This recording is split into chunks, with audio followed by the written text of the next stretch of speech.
Hey, I'm Hunt, and this is Hunt on LSU, your channel for LSU Fighting Tiger football talk. Enjoy the video. We want you to leave a comment below, hit that like button, and subscribe right below the video. Enjoy. Let's chat a little about football now, and to do it, we'll bring on our guy, Preston Guy, TigerBait.com, with us every Friday on the Jim's Firearms Hotline. Preston, how are you? Hey, Hunt, how's it going? It's going all right because I don't have to recruit defensive tackles, so I'm doing okay. But there are folks that are tasked with that in LSU's building that aren't doing perfectly at the moment. How nervous are you?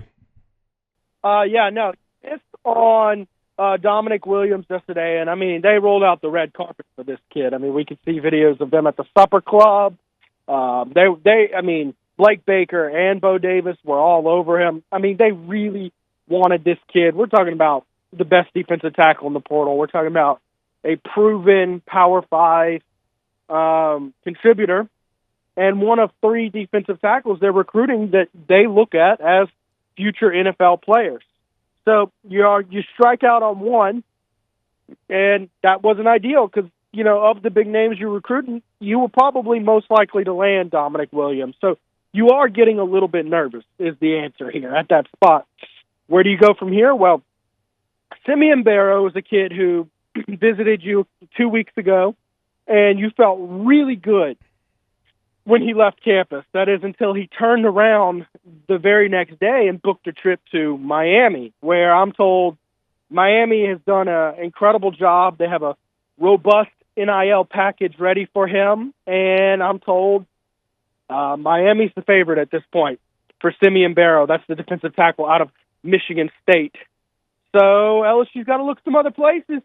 C.J. West is a third name who people look at as an NFL player. That's defensive tackle out of Kent State, a guy who's looking to step up into Power 5 football. The big knock on him, why coaches prefer the other two, is he's a guy who won't be able to get on campus until he graduates in August. So, LSU would love to have both of those guys, if not just one of them, would make you feel a lot better about your defensive tackle spot. That being said, if you don't hit on any of those guys, you're going to have to start looking into a new batch of players.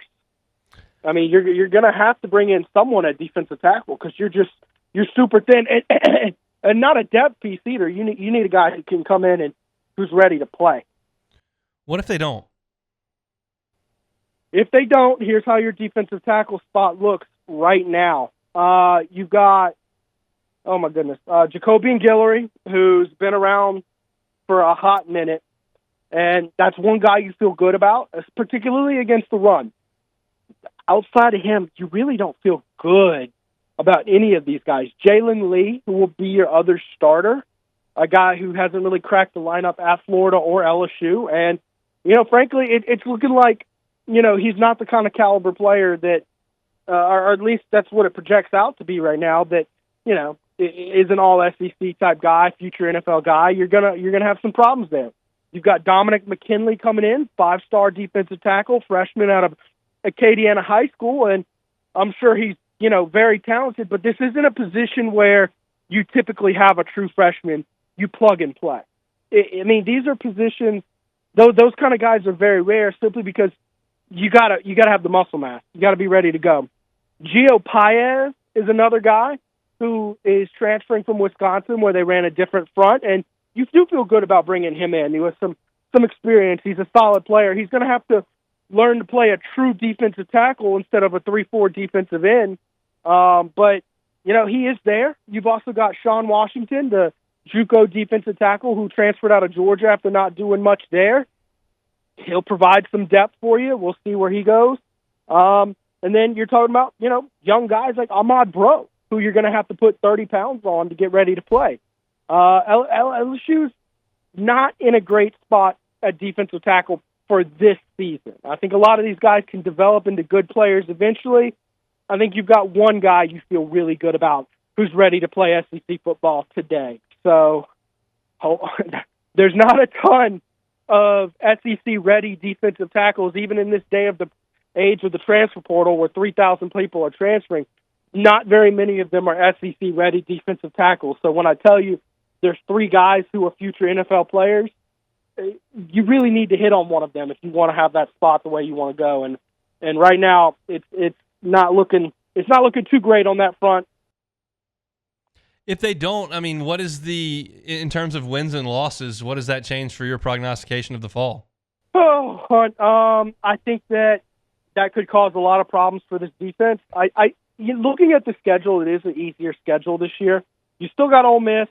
You still got Alabama, although you have Alabama without Nick Saban and 39 of his players in the transfer portal.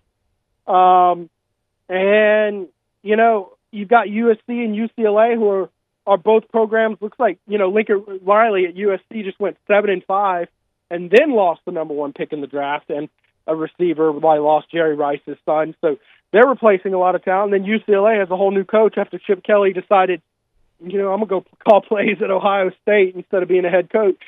So you got two kind of rebuilding programs that weren't great to begin with last year. So that schedule that looked really nasty, it's more doable. But Hunt, I think a defensive tackle, a quality SEC NFL player, could mean the difference between a whole win or loss, in my opinion. Right now, I'm kind of at 8-4, 9-3-ish for this team right now, even with an easier schedule. What do you think about LSU's NIL situation when it comes to recruiting? I know that's not supposed to be the name of the game, but we all know that it is. What's your read on that from afar? Well, I hear LSU does have good money in these situations, right?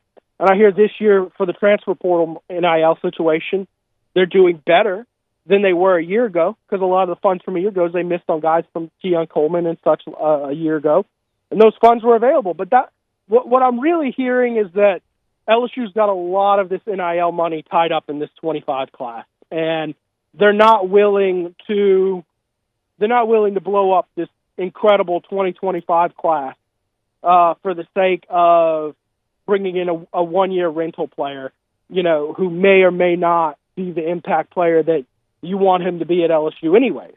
You can bring in guys who look as surefire as you could possibly think of to bring in and think they're going to be an instant impact player. And, sometimes they just don't pan out just because of whatever reason, not environment, circumstance, coaching. So I don't think they're willing to nuke this recruiting class to get a good defensive tackle. But that being said, they have decent money for these players. I think the real problem is the entire country, particularly in the SEC, all of these programs are in desperate need of a future NFL defensive tackle. And I think that the NIL packages these teams are putting together are very, very, very strong, to where you'd have to really overpay to get a guy. Do you think there's another position, another player they may look at that's not a defensive tackle, because they are a couple under the scholarship limit at this point? Yeah, Deshaun Jones is a guy out of trying to remember the school he's out of, but anyway, Deshaun Jones, Wake Forest cornerback, is a guy that they've reached out to. I think that they're looking for a quality corner, not just a body. They have bodies at corner. They're looking for a guy who can push to start at cornerback. So watch out for that. As things go on, they have 81 scholarship players coming to fall. So that's 4 open spots that they have. Honestly, I think if they could take 3 defensive linemen and a corner, they'd be fine filling those 4 spots with that. But if you're looking for spots outside of that, keep an eye at running back. You don't know what's going on with Trey Holly. Maybe they just feel the need to bring in a body at running back, or maybe even punter is what I've heard. Preston, enjoy the weekend. We appreciate some time. All right, Hunt. See you soon. Hey, thanks for watching Hunt on LSU. Before you get out of here, do us a couple of favors. Hit that like button, leave your comments below, and subscribe to the channel for all your Fighting Tiger football talk. See you next time.